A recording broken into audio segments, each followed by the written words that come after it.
So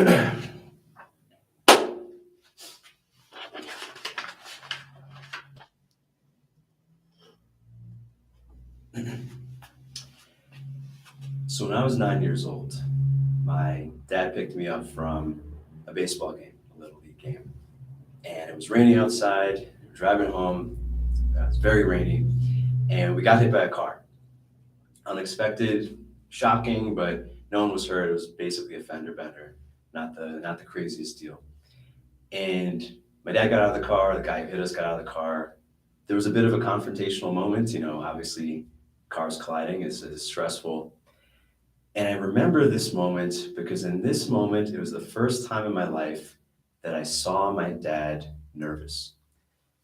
Now, I was a kid, I was 9 years old, so I have no idea what was going on in my dad's head. It could have been a lot of things.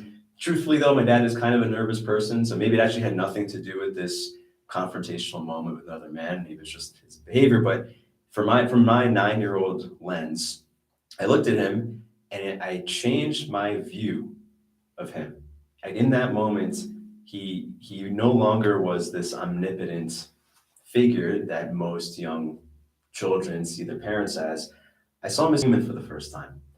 And it made me feel very uncomfortable because I do think on some subconscious level, my dog brain was essentially like, oh shit, I'm not actually safe. This creature, this other person, if you caught my dog brain episode, I flushed out how our dog brain that's within ourselves, our mammalian limbic system, needs to feel safe through our social hierarchy, right? That's why literal dogs always want to know who the pack alpha is, right? So in my case, my pack alpha, my father, was showing weakness for the first time as a human being, but for my child lens, it kind of changed my view of him, right? And I think it triggered various insecurities that we could say is like the birth of my father wound, if you will. And I do look at this time as kind of the time where my relationship with my dad first starts to deteriorate.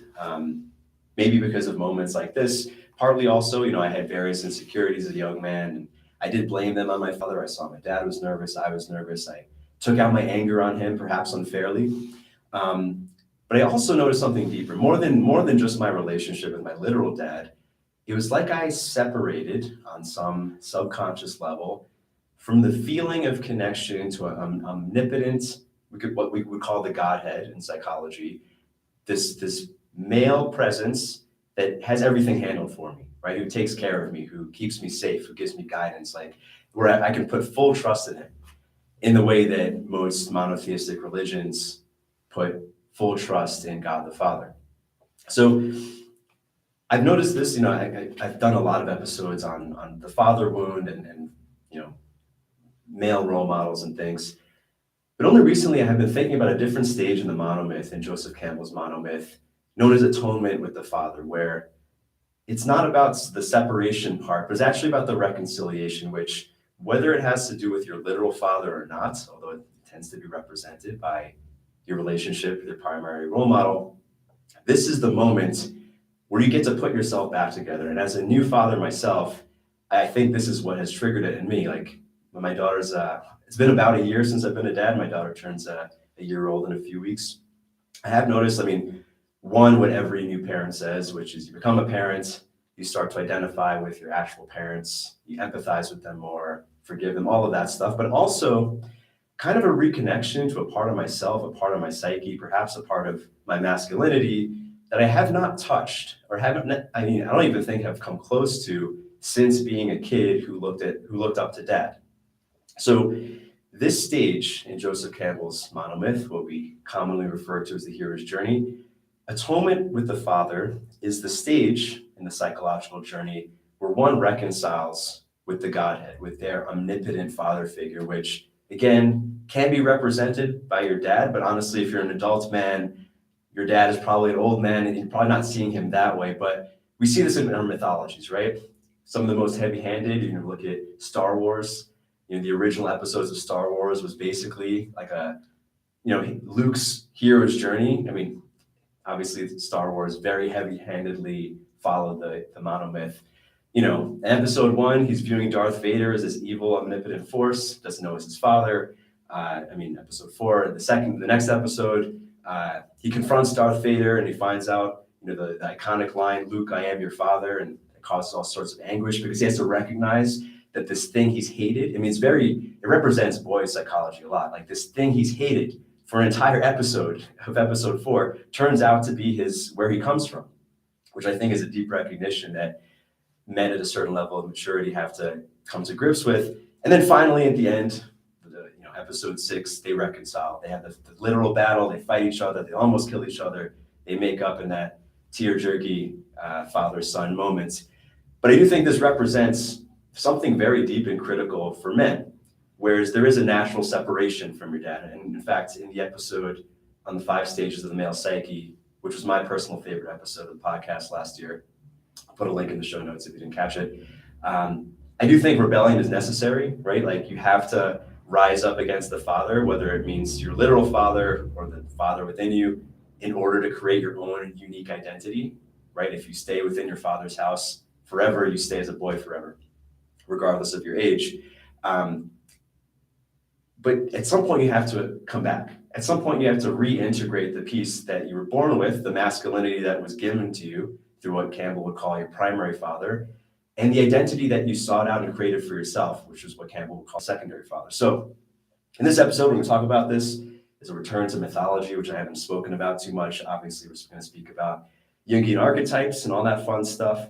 I'm going to start with some biological, or the evolutionary origins of all this stuff, to make sure we don't go into a mystical land. I'm going to speak about Campbell's ideas of the primary secondary father, which I've done a whole episode on in the past, but we're going to take it a step further because I actually stopped with the secondary father idea in that episode a few years ago, and then go into actual atonement. Like, what is reconciliation between, the nature's masculinity and nurture's masculinity, both of which is within you. One quick announcement. If you're on my Substack, you probably got this email already, but I'm doing my Masculine Archetype Challenge live starting this Sunday, February 5th. It's what I did when I first launched the program in 2018. I think it's a great program. I actually have wanted to do it again myself. It's a 21-day program to get in touch with what we would call your masculine archetype, your testosterone-driven virtues that are dormant within you. So we're doing a group. I think there's about 20 of us in the group right now starting on Sunday. So if you want to join that, if you want to join the group calls, sign up before Sunday at ruwando.com/archetype. All right, we'll take a sip of water, and then we're going to jump into evolution.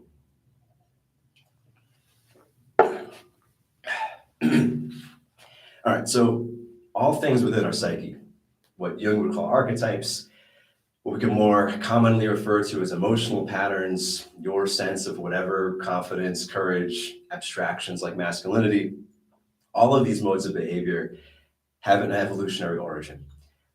Just a little other plug, my buddy Francis, who I share my office with, we've been starting this like kind of informal book club. We're reading a book called Moral Origins, which is really this idea. So if you want to check that out, that's also going to be a playlist on my YouTube. It's also going to be on Substack. We're breaking down more of the anthropological side of this stuff. But simply what is relevant to us, with atonement to the Father, it comes from our pre-civilization ancestors, where across cultures, this was pretty universal, and therefore we can say it was natural or archetypal, if you will.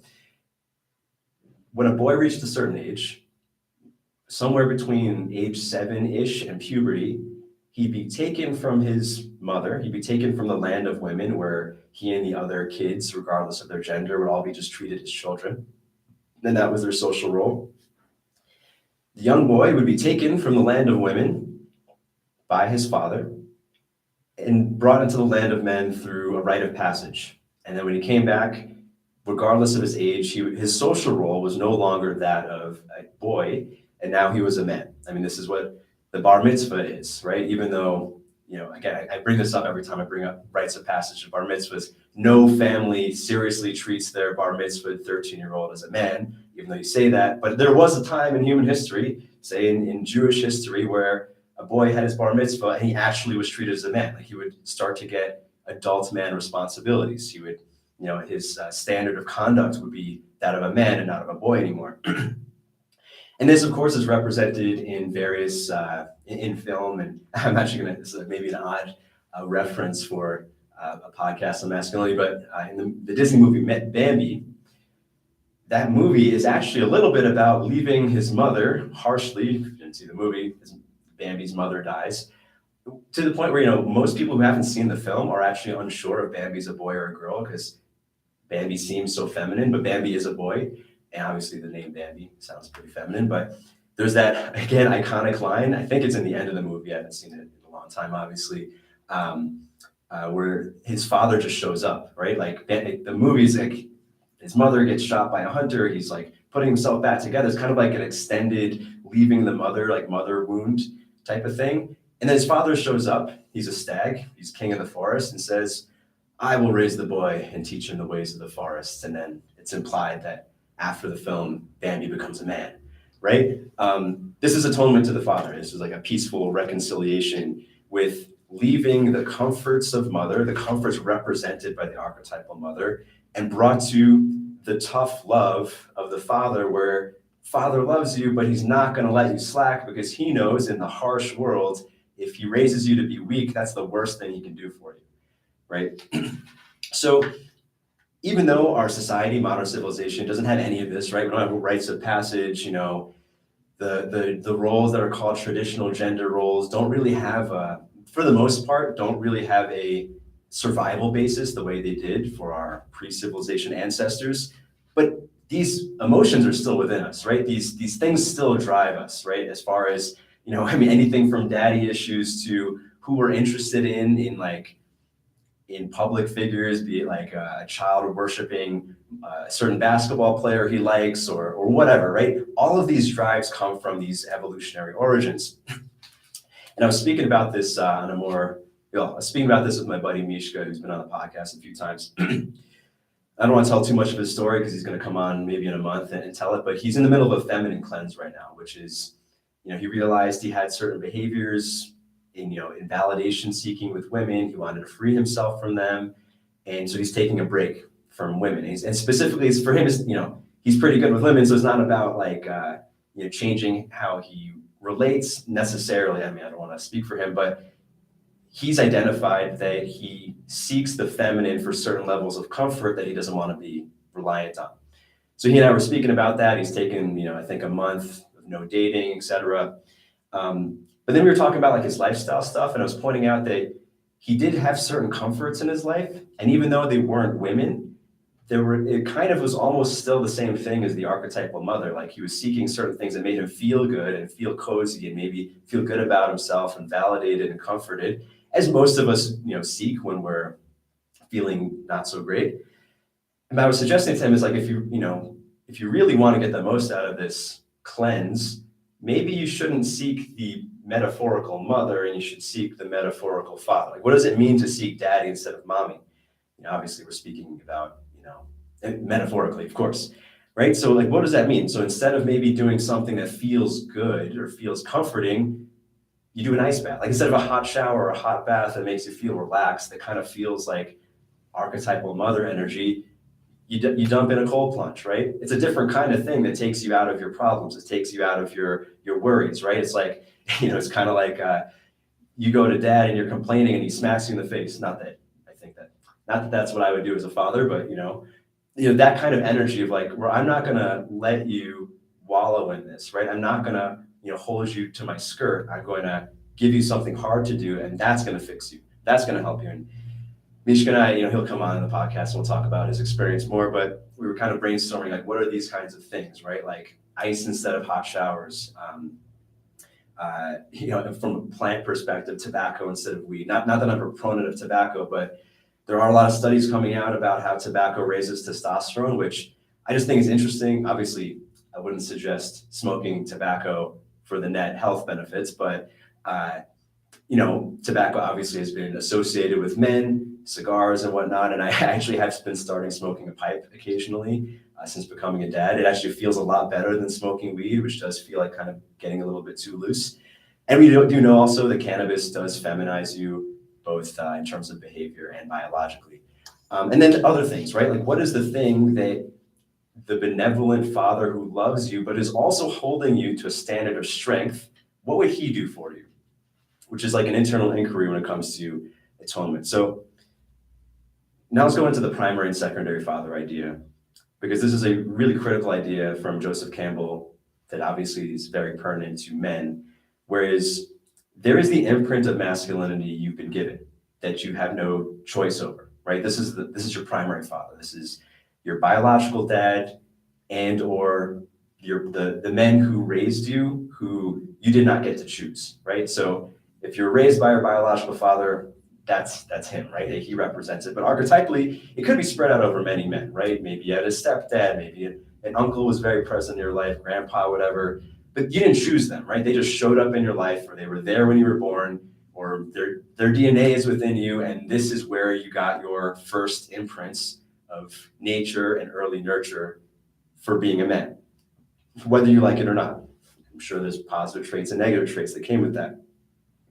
And the secondary father is the one you didn't choose. We're talking about that next. So in antiquity, which I'll define as early civilization, where society and culture was still close enough to nature, like close enough to that older tribal society where a lot of the cultural norms reflected that, as we can see in most ancient civilizations. In antiquity, especially in an area, in a society where there was danger and therefore men had to be strong. You think of anywhere where there was an honor culture, where there wasn't a state providing the security for everyone. Men were often introduced by who their father was, right? You see this, if you catch my History of Man podcast, I just released an episode on the Peloponnesian Wars, so I've read a lot of Greek history recently. And if you read any of the Greek historians, Thucydides, Herodotus, Xenophon, anytime they're introducing a new leader, a new significant man, they always mention who his father was. Like, this is Cimon, son of Miltiades, who did this and this at Marathon. And it's to give credibility to the guy who you don't know, because in a society back then, you can't just look someone up online, right? So if a new man is on the scene, he's too young to have done any heroic feats to be known, to have his own reputation. In the beginning, it's his father's reputation that kind of seeds his place in society. It's like he relies on, like, oh, I'm whatever, son of Jochi, and like maybe you don't know who this guy is, but you meet him on the roads in the Asian steppes, and you're riding a horse, and this young warrior comes along, and he says, oh, I'm so and so, son of Xochi. It's like, well, I never heard of you, but I've heard of your father. He's an honorable warlord. Okay, assuming that you're the right person, okay, we can travel together, because I know you're not going to rob me in my sleep. I know if shit goes down, I can count on you, because I know what your father's reputation is. And you even see this in in fiction, in fantasy, right? Lord of the Rings, Game of Thrones, J.R.R. Tolkien, and George R.R. Martin obviously read a lot of history, which is one thing that's so interesting about their fantasy world. It's like it has the realism of even though it's a fantasy world, the relationships are very real, because there are a lot of them are based on history. And in Lord of the Rings, when Aragorn is introduced, or when he introduces himself, when he's like hiding as a ranger, he says, I am Aragorn, son of Arathorn, son of Isildur, right? He's pointing to his lineage as his credibility, because no one knows who he is. In that sense, the father's reputation provides the son's spiritual perimeter, in the sense that, if someone wants to know what this young man is about, they just assume he's taken on the intangible qualities of his father. So there's that. The second piece, though, is the material perimeter, right? The reason why people's last names come from their father in almost pretty much every culture, except maybe in the modern, more liberal settings, is your surname denotes who has your back, right?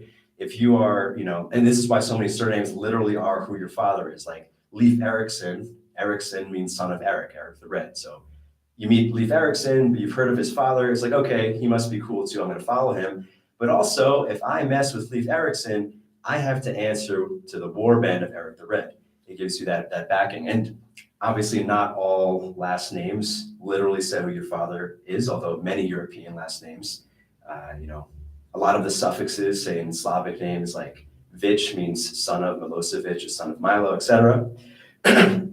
Whatever your last name is, the origin, whether it's your clan or your caste or your profession, your family's profession, it represents who has got your back if someone were to mess with you, right? And this is why the symbolism of a woman marrying a man and taking his family name, it used to really mean something, right? Because it meant that a young woman was going from the perimeter of her father, the house of her father, to the house of her husband. So if Mary Johnson became Mary Hatfield, if someone messes with Mary, now they have to answer to Mr. Hatfield. That's kind of, obviously feminists have turned this into like it being like property, which I don't think was the initial intention, because this cultural norm became a thing because people needed security.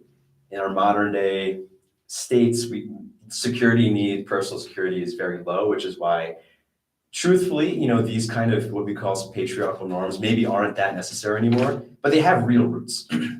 Anyways, this is why the primary father was so critical in both in pre-civilization and early civilization. And even though it's becoming less and less important in our modern day state, none of us carry around weapons. None of us it doesn't matter what your father's reputation is anymore. Like every generation is kind of separate from each other as far as societal reputation goes. These emotions are still within us, right? Because we evolved for a different world. Now, the secondary father. Secondary father is the male role model or role models you've chosen on your own, right? The primary is the one that you were given. The secondary father is the one that you've chosen in a sense to complete your unique identity. I mentioned this earlier and I talked about it in the 5 stages of the male psyche episode, but this is a critical stage and it's represented in a lot of mythologies through rebellion and in many people's real lives. If you were an angsty teenager and you fought with your dad, maybe for reasons that you look back on, I was like, well, that was kind of silly of both of us to be mad about. Maybe the issues were silly, or maybe they weren't, or maybe the things you were angry about were very legitimate. But this stage of somehow rising up against the father, maybe not your literal father, but often is represented this way, is a very critical stage, right? Because again, I mentioned this, but a man who doesn't in some way separate himself from the father, as seen in the prodigal son parable in the Bible, he never creates his own identity. He stays within the house of his father. And I've mentioned this in a few episodes, but I have a few friends who have really awesome dads. Like I have a few friends who like their dads are like kind of famous and super well known and super alpha and super awesome and great guys.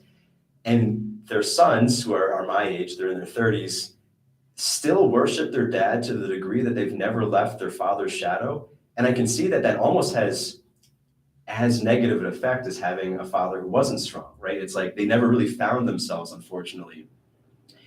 So this rebellion is necessary. And it's actually one of the exercises in my Masculine Archetype Challenge, which is to inventory in yourself, what are the things or the types of men you've been drawn to, or types of activities even you've been drawn to inexplicably, right? Like it's one thing to love baseball because your dad loved baseball and your neighbors love baseball and all the guys, that we can say, okay, that was taken from your environment or your religious beliefs or whatever. Like if it's the same thing as your environment, then probably you got it from your environment, right? Like most of us aren't that independent in our thought.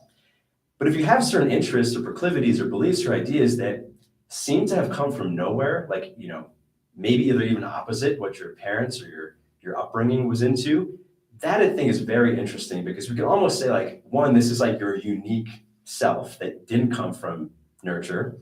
But I also believe that when it comes to like, say, male role models that one seeks, it shows what you've been lacking.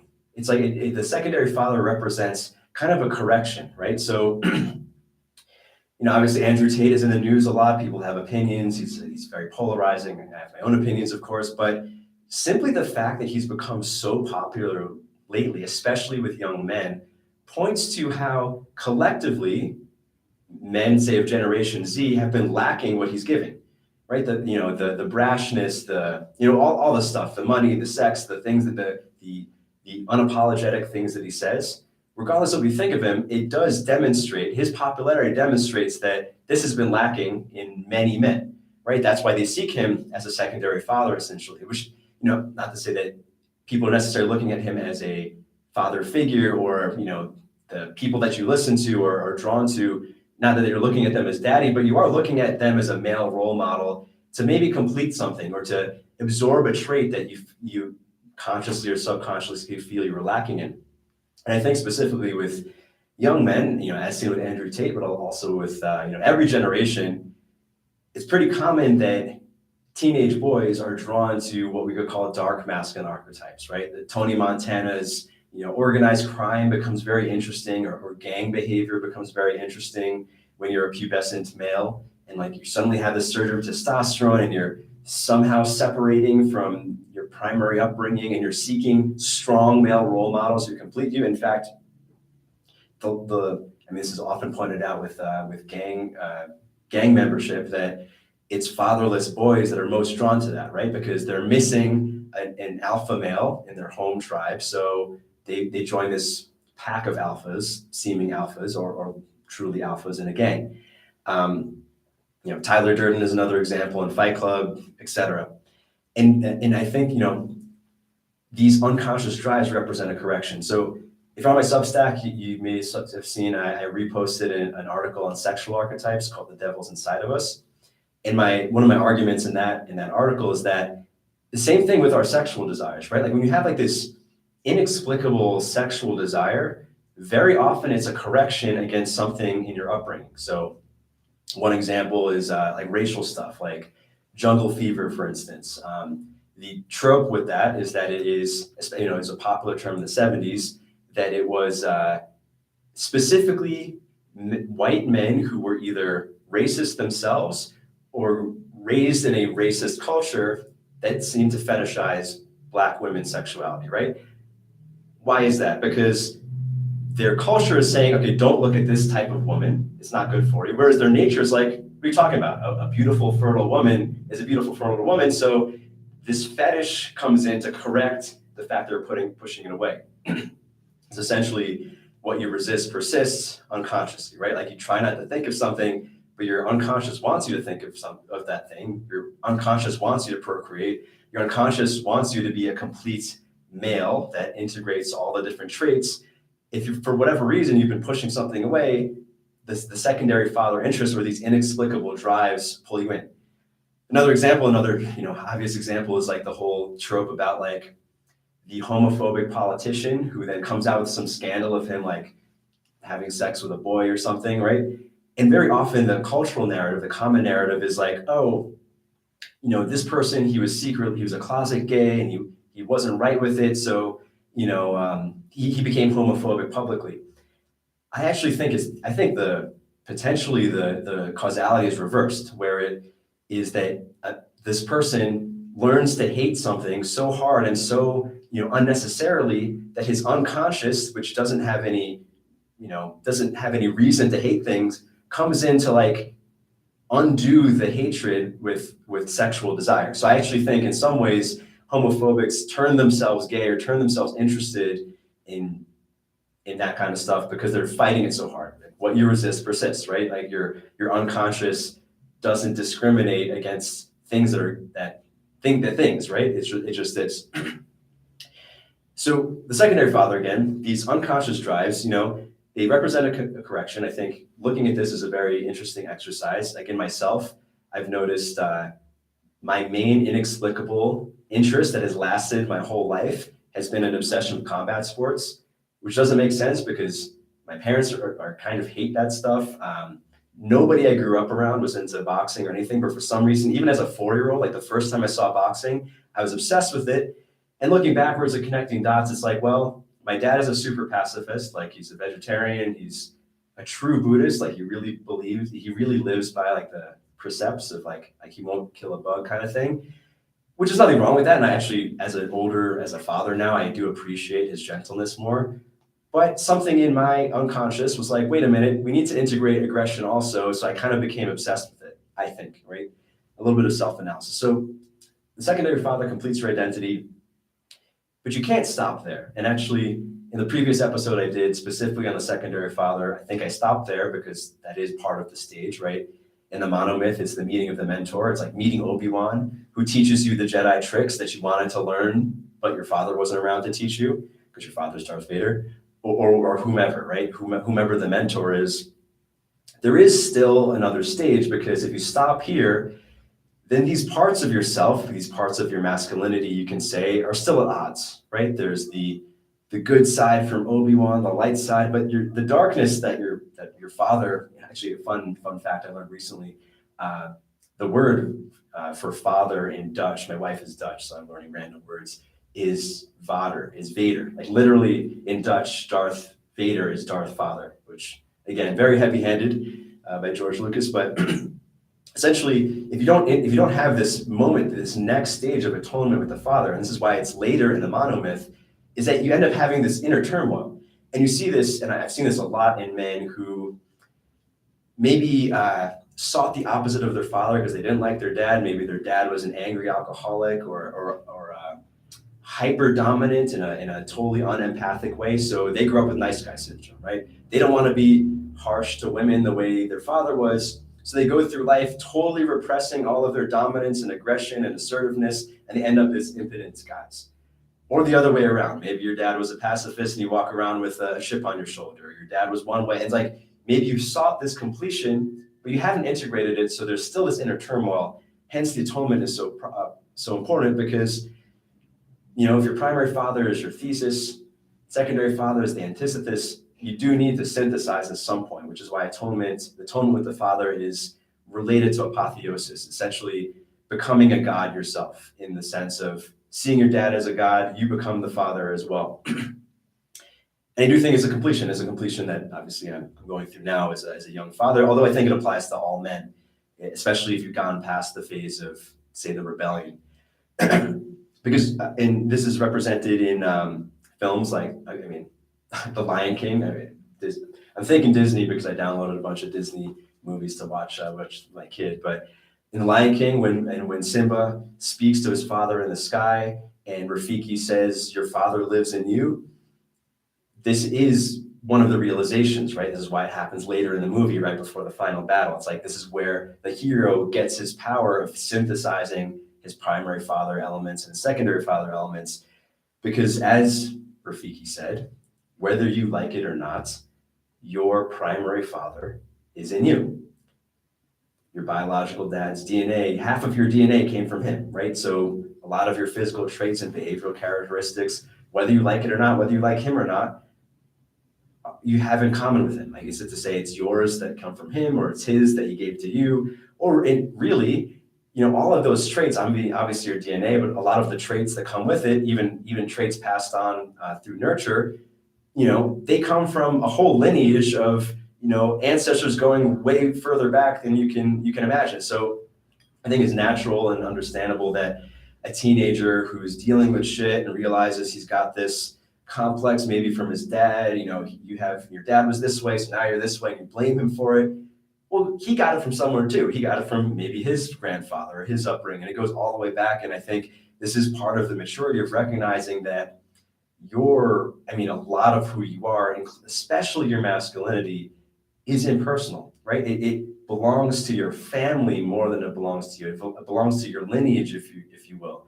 So can you blame any node? Can you blame any one person in the chain? Well, maybe if they made it worse, right? Maybe if they blew the family fortune after inheriting, and I mean that like metaphorically, they inherited a bunch of positive traits and they didn't pass them on. Okay, maybe. But chances are, you know, unless your dad or your parents really fucked up what your grandparents gave them, you know, in terms of traits, maybe money as well. Really, it belongs to no one, right? You know, your masculinity is not really yours. In fact, most of your traits are not necessarily yours. You might seek out certain things as one node in this chain through your contributions by bringing in elements from your personal secondary father, but a lot of it comes from somewhere else. I think this recognition provides a lot of peace, at least it does in me. And, you know, every new father says this, but the more, you know, as I have identified with the father role, it's impossible not to forgive my dad for all this shit that I blamed him for, because I'm like, well, I'm dealing with it too, right? He didn't mean to pass on insecurities to me, he just did. And even though, you know, it's one thing to just believe in the idea, the spiritual cliche of forgiveness, is another thing to not be able to not feel forgiveness because you're experiencing it too. So I have found that recognizing my place in the chain, very simply, is part of the atonement. And I just recorded an episode with my buddy Noel Free on ancestral wounds in kind of a different context. He was speaking about like certain behavioral patterns that, him and his siblings got from his parents and their parents got from him. And he's kind of the person in his family who's like the most conscious, if you will. And he's kind of fixed the problem. He's like fixed the link. He was the link that kind of fixed their social dynamics in a sense. It's a good episode. You can check it out. Maybe in a couple of weeks it'll be out. But this kind of recognition can't not give you a sense of peace, right? And what this really is, I mean, part of this also, part of this could be making peace with your literal dad, especially if you had an issue with your primary father, your primary male role models. I do think that comes with it. And as I've integrated this within myself, I've noticed that my relationship with my dad has gotten better. But what I think is more pertinent than, just that is the connection to the father figure, the father archetype or the Godhead within yourself. Because that initial moment that I was speaking about, that in my memory at least, that 9-year-old moment where I saw my dad kind of get dominated, and I felt I felt this disappointment and these dog brain fears and this separation. At some point you want to reconnect with that, right? I think the rebellion, the separation is important, but at some point you come home, as represented by the prodigal son story in the Bible, right? The young son doesn't want to take over the family business. He says, fuck off, dad. He goes off into the wilderness trying to make it on his own. He fails. Then he comes back to his father's home and he's celebrated, which is a kind of a confusing story for many of us because there's another son who stayed, who was like the good boy. He stayed and he's not celebrated. He's like, well, I was the one who stayed. And the lesson, at least the one that I've taken or believe to be a useful interpretation, is that the prodigal son was celebrated because he actually left and he chose to come back, right? He didn't stay out of fear. He didn't stay out of obligation. He did his own thing, and of his own volition, he came back. And I think this represents something very important within us, because while, again, your relationship with your dad can represent this thing in you, and I do think, another exercise in my archetype challenge is what I call relationship mapping, where you recognize what your significant relationships might represent in your own psyche. So maybe your dad represents your relationship to money, and your ex-girlfriend represents like really being vulnerable, and these things have kind of stuck. And in some ways you can, by working on the external relationship, you can work your internal relationship. I do think there is a high correlation there. Even if your father's not around, or even if you never really had an issue with your literal father, this reintegration, this atonement with the Godhead, I think is relevant to everyone. Because if we look at it from a spiritual lens for a moment, I do think this is one of the reasons why monotheistic religions really became a thing, right? Because especially, and they weren't a thing pre-civilization.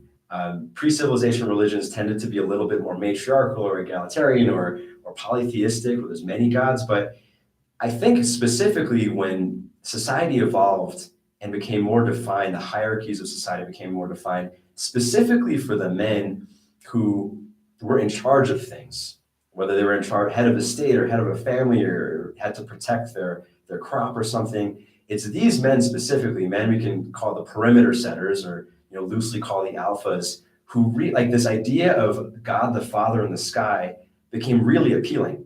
And I am, inputting my own experience, because I have noticed as I've become a father, this idea, I was raised Catholic, but I rejected it at a young age. This idea of like a God in the sky who I can always count on, who like can give me guidance, so I could give full trust in as I provide that for my children. That seems really appealing. Honestly, for the first time in my life, I was like, yeah, it would be cool to have a God, like a father above me who can tell me how to father everyone else, right? And I do think this is part of why those religious memes became so popular and as they spread.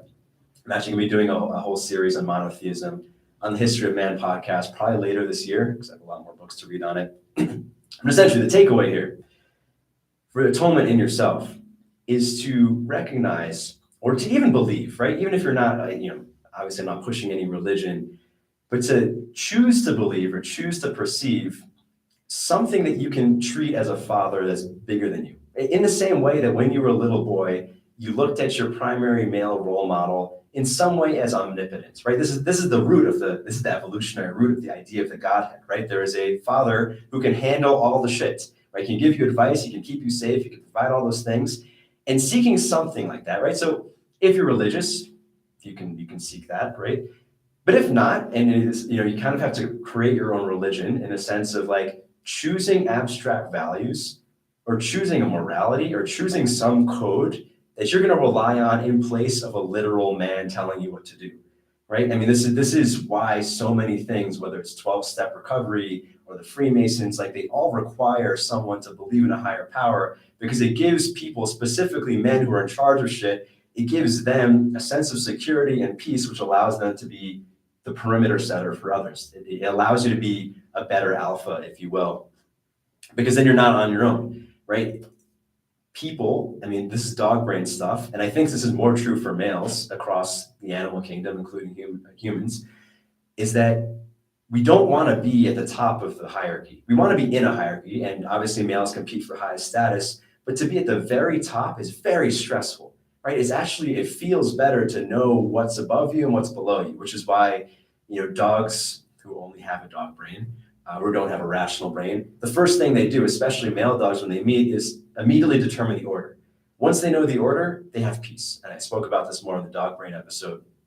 But this gives us a sense of security and peace that allows us to provide for others, because otherwise you're at the top of the perimeter and there's nothing above you, and it becomes there's like on a primal mammalian level, it gives you a sense of unease, which is why, and I bring this idea up all the time, because I think it's so such a vivid image of that. There's the trope of the high power CEO or the high power finance guy who's like super alpha in charge of everything, Those are the ones who seem to be the primary customer of dominatrices. I mean, I had a few dominatrix friends in New York City, like tiny little women who would get paid lots of money to whip guys and humiliate them.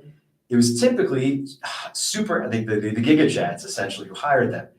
Seems weird, but from this kind of unconscious drive perspective, they were seeking correction, right? Like a man who's the boss when it comes to everything 100% of the time, people are worshiping him. He's like truly the king of his reality.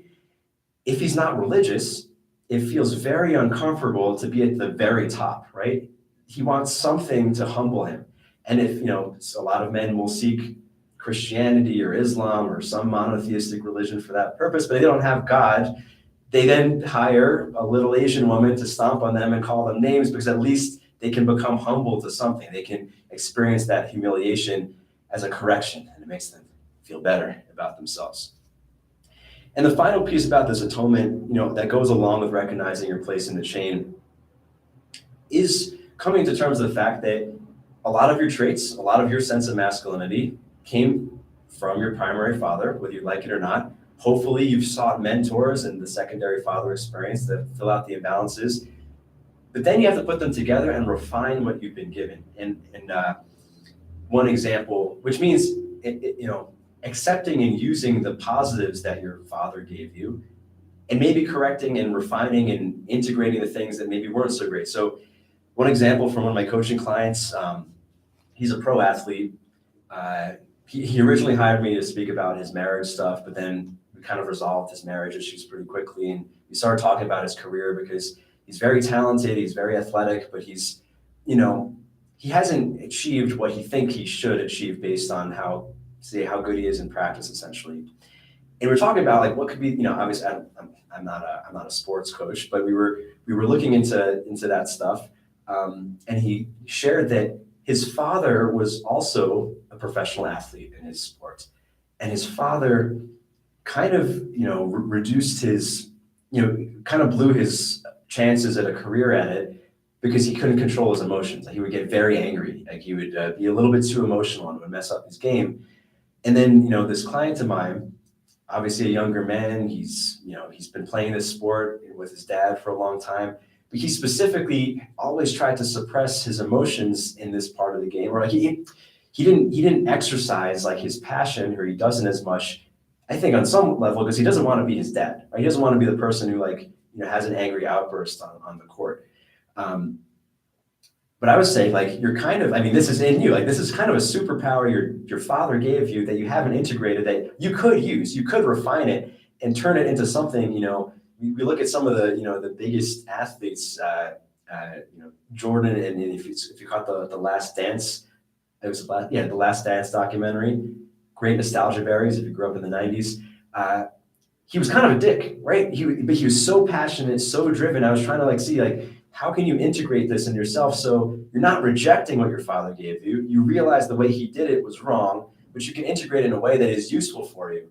And we've been exploring on how to integrate that. And I recognize in myself that, okay, maybe my dad didn't, he was lacking in certain areas, right? Maybe he wasn't the most assertive. There's certain things, but obviously my secondary father journey has been seeking out these traits to bring them into myself, but also recognizing that my dad gave me a lot of things that are useful. In fact, my dad is still alive. He's, kind of he was a physics professor. He's kind of like that kind of nervous intellectual energy. Here I am having a podcast. I have a career where I talk about things that I find interesting, a lot of times academic. I definitely got that from my dad. Ironically, the stuff I talk about, I got from my secondary father journey. But this kind of integration is how could I not appreciate that? And it's not about, platitudely, I don't know if that's the word, but platitudely, forgiving your father for the sake of it. But if you've gone on your journey, if you've actually separated, if you've done your metaphorical rebellion, sought the secondary father, maybe you've gone through the prodigal son journey of returning home, at some point, if you've really done what you have to do, the only thing that is left to feel is forgiveness, right? It's not about forgiveness for, positive, altruistic, moral reasons. It's forgiveness of if I can forgive this is true for everything regarding forgiveness. If I can really forgive this person I was upset with, then this pain has actually been healed, right? The father wound has been healed. This has been complete.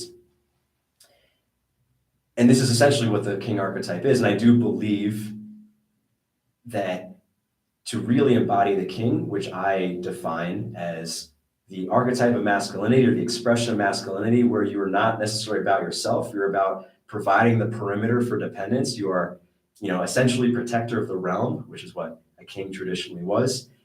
In order to do that, you have to make peace with the Godhead, which again represented by your boyhood relationship to your father, but it's more than that, right? So finally, I have noticed that as I've been going through this inquiry, as I've been making peace with this father nature within myself, which has bled out into positive interactions with my literal dad, I've been thinking a lot about my boyhood self. I've been thinking a lot about that 9-year-old boy of myself who felt in a way abandoned by the Godhead, right? Recognizing my dad was mortal, recognizing that he was imperfect and had shortcomings and stuff, that father wound. I've been thinking a lot about that, even more than about my dad. I've been thinking about the boy in me that felt that initial wound, that had to go on a journey to try to complete these things. And it feels, I hope this doesn't sound corny, but this is genuine. It does feel like a completion of something, right? In the monomyth, the hero's journey represents a psychological experience, which is why it is moving to see that story told in films and whatever, or books or whatever. It represents, I do think the monomyth, the hero's journey as we look at it, really is a male's hero's journey. I won't rant on this, but I'll just leave it at that. The atonement with the father occurs towards the end, before the final battle, before the great victory, the Apotheosis experience, where he's integrated all his superpowers, and then he comes home to peace. And I have felt like, in a sense, I've completed a certain journey that started with disappointment as a 9-year-old boy. Excuse the noise. I haven't soundproofed my office, and there's a lot of, here in Mexico, they still advertise like that. So I don't know if you can hear that. So, last point. If you're not religious, if you're, maybe the abstract values of having a code that's not enough, something a little less abstract and more real, which I was chatting with Mishka, was seeking the visceral experience of the father. What is, you have to use your poetic muscles a little bit. But what does it mean to really feel the Father in you? And this is a lot of what people experience when they have spiritual experiences. I think especially with nature, Wim Hof talks about this a lot. Like his teacher is hard nature, right? He goes into the freezing cold, and the freezing cold forces him to not think about bullshit, right? I mean, I do think ice is representative of the Father archetype, or the Godhead even. Because if you've ever gone out into the wilderness, if you've ever had an ice bath, if you've ever, I have this experience when I go hiking, I see a giant mountain where you can't help feeling this sense of awe that there is something much bigger than you and way more powerful than you that will always be there. It has a certain comforting feeling, the way I think a boy looks at his father, right?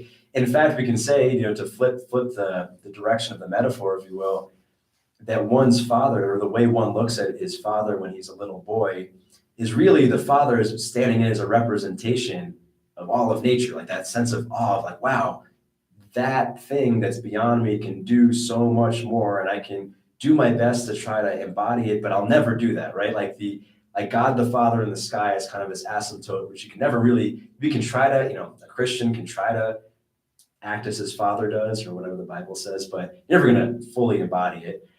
But there is something to that. And I think as far as like a way to live life, maybe to access the benefits of a religion without being religious, there is that, right? Putting yourself in real situations where you can't help but be in awe. And I'll say for myself, who, I mean, I do live on a mountain, but I don't go hiking maybe as often as would be good for me. I do seek that in working out. Where like, if I'm feeling shit, there is always a temptation to seek mommy, to maybe, get high or drink some beers or veg out or do something comforting. And not to say that never is okay, or that's never the right move in a certain context. But what really makes me feel good, in the sense that I can do more shit and handle more things and uphold my responsibilities to my dependents, is something like, doing rounds on the heavy bag until I enter an altered state of consciousness. That endorphin rush, right? Deadlifting until I really feel high of like, oh, what was that bullshit I was worrying about? I don't know. I mean, that to me feels like dad just smacking you in the head, do some push-ups and like, oh yeah, okay, we feel better. So anyways, Father archetype, hope this has been useful. Yeah, I'll say my announcements this Saturday, this Sunday, in 3 days, going through the Masculine Archetype Challenge with a live group. So, and I've had this program up for many years. It's one of the things I'm very proud of. I want to go through it myself again. So basically anyone who signs up before Sunday can join the group call. The group calls, they're added bonus, but they're free. It's February 5th in the afternoon, American time. We're going to do a group call. Should be a lot of fun. If you don't know, the 21-day Archetype Challenge is a 21-day set of missions and lessons that help you get in touch with your testosterone-driven instincts that I would call the Masculine Archetype. That's at ruwando.com/archetype. And it still comes with a free coaching call with me. Yeah. And also, if you're happen to be on YouTube, this is my first time live streaming in like 2 years since I got off visual media. So I'll leave the live stream up for a bit. I'm probably going to live stream every other week, if not every week. But an edited version of this video will be up on my YouTube soon. Also, check out my YouTube.